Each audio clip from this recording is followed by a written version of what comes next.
Peddavagu project వరద నీటి ధాటికి తమ బ్రతుకులు అగమ్యగోచరంగా మారాయని ఆవేదన వ్యక్తం చేశారు ఆ ప్రాంత వాసులు. ప్రభుత్వమే తమను ఆదుకోవాలని కోరుతున్నారు. అధికారుల నిర్లక్ష్యం కారణంగా గత కొంతమందికి జీవనాధారం పోయింది. పాడి పశువులు వరదలకు కొట్టుకుపోయాయి, ఇల్లు నేలమట్టమయ్యాయి. పట్టించుకునే నాథుడే కరువయ్యాడు. ప్రభుత్వం ఇస్తున్న సాయం ఇటు సరిపోవడం లేదు. నామమాత్రంగా నష్టపరిహారం ప్రకటించారు. పెద్దవాగు బాధితుల కష్టాలు వర్ణనాతీతం. దీనిపై ప్రైమ్ 9 స్పెషల్ స్టోరీ.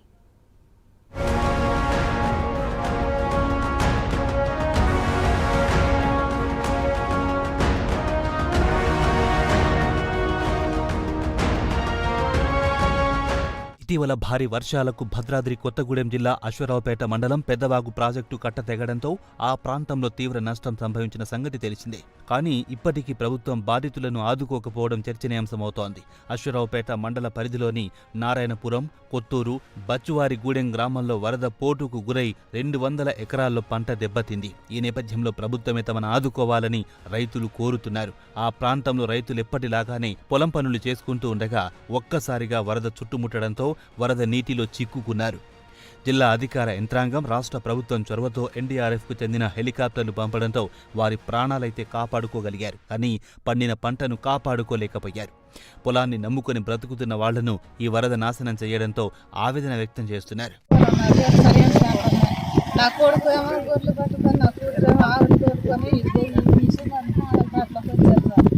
వచ్చేటాలకి ఇక గొర్రెలు వర్షం ఎక్కువైందని వెనక తిరగపోయేటాలకి వరద వచ్చి పడిపోయింది. గొర్రెలు 100 సార్లు గొర్రెలు పోయినాయి, 12 సార్లు ఆవులు పోయినాయి. ఏవి దొరకలేదు సార్. నిన్న అవన్నీ ఎత్తుకోవటానికి వెళ్తే 10 సార్లు గొర్రెలు బయటికి చచ్చిపోయి కడుపులు కొంటే బయటికి తీశారు. అవి గుర్రెలు తీసి పశువుల హాస్పిటల్కి డాక్టర్ గారికి ఫోన్ చేశారు. నా పిల్లలు అక్కడే ఈత కొట్టుకుంటా కామాలు మొక్కలు పట్టుకొని అలా అన్నయ్య అలా కొన్నారని అలా చిన్నోడు నా చిన్న కొడుకు ఆ వరదలో తన్నుకుంటూ వెళ్ళి నా ముగ్గురిని చెట్లు పట్టుకొని ఉంటే 6 గంటలకి వీళ్ళందరూ 30 మందిని ఇక్కడ పాల తోటలో వచ్చిన వాళ్ళు బయటికి తీసి నా కొడుకుల్ని ఇద్దరిని ముగ్గురిని 6ంటికి అప్పుడు హెలికాప్టర్ వచ్చి తీసుకొచ్చి బయట పెట్టింది సార్.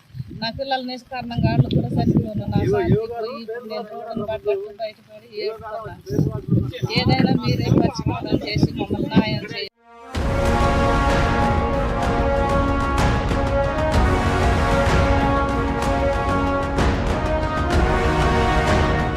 కేవలం పెద్దవాగు ప్రాజెక్టు అధికారుల నిర్లక్ష్యంతోనే ఈ ప్రమాదం సంభవించిందని, కావున పంట పూర్తి నష్టపరిహారం ప్రభుత్వమే చెల్లించాలని డిమాండ్ చేస్తున్నారు. ప్రభుత్వం ప్రకటించిన 10,000 రూపాయల నష్టపరిహారం తమకెటూ సరిపోదని, పొలంలో 1 మీటర్ మేర పేరుకుపోయిన ఇసుక మేటలు తొలగించడానికి ఎకరాకు సుమారు 1,00,000 రూపాయల వరకు ఖర్చవుతుందని రైతులు ఆవేదన వ్యక్తం చేస్తున్నారు.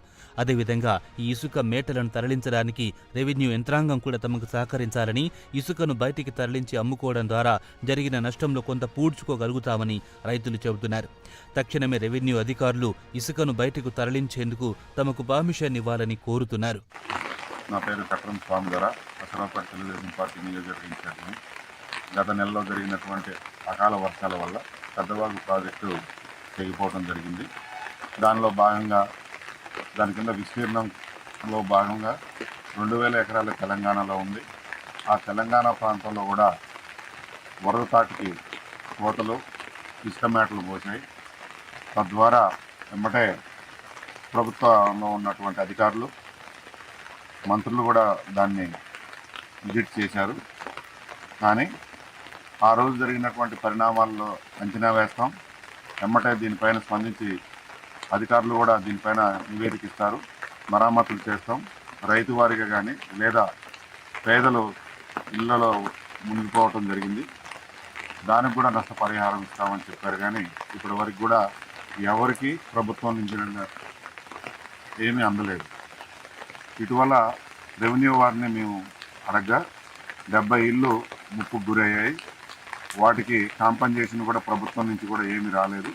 కేవలం ఆ రోజు ఏంటంటే ఏదో నిర్వాసితులకి భోజనాలు 1-2 రోజులు పెట్టారు. దానికి కూడా ఎటువంటి ప్రభుత్వం నుంచి కూడా స్పందన లేదు. ఇక్కడ ఉన్నటువంటి దాతలే ఆ రోజు వారికి భోజనం అందించడం జరిగింది. ఒకవేళ ఇసుక మేటలు కనుక తోడుంటే ప్రతి ఎకరానికి 10,000 ఇస్తాం.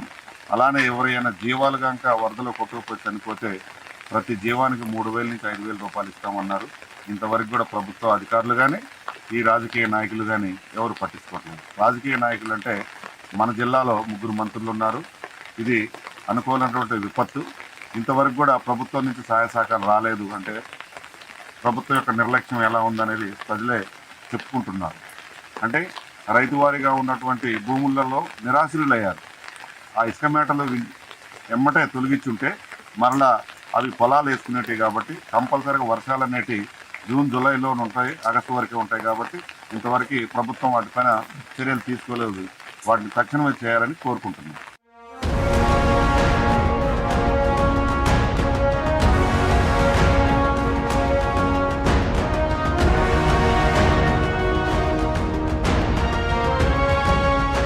ఒకవేళ ఇసుక మేటలు ఇలాగే పంట పొలాల్లో ఉంటే వచ్చే ఏడాది కూడా తమ పంట నష్టపోవడం ఖాయమని, ఇప్పటికీ ఈ ఏడాది పెట్టిన పెట్టుబడి వరద నీటిలో కొట్టుకుపోయిందని రైతులు ఆవేదన వ్యక్తం చేస్తున్నారు. వరద నీరు ఇళ్లలోకి కూడా ప్రవేశించి ఇళ్లు మొత్తం బురదమయమయ్యాయి. వరద నీటిలో పశువులు కొట్టుకుపోయాయి. ప్రభుత్వం తరపున 2 మంత్రులు నిర్వాసితుల దగ్గరికొచ్చి పరామర్శించి తూతు మంత్రంగా నష్టపరిహారమిచ్చారు. అవి ఎటు సరిపోవట్లేదు.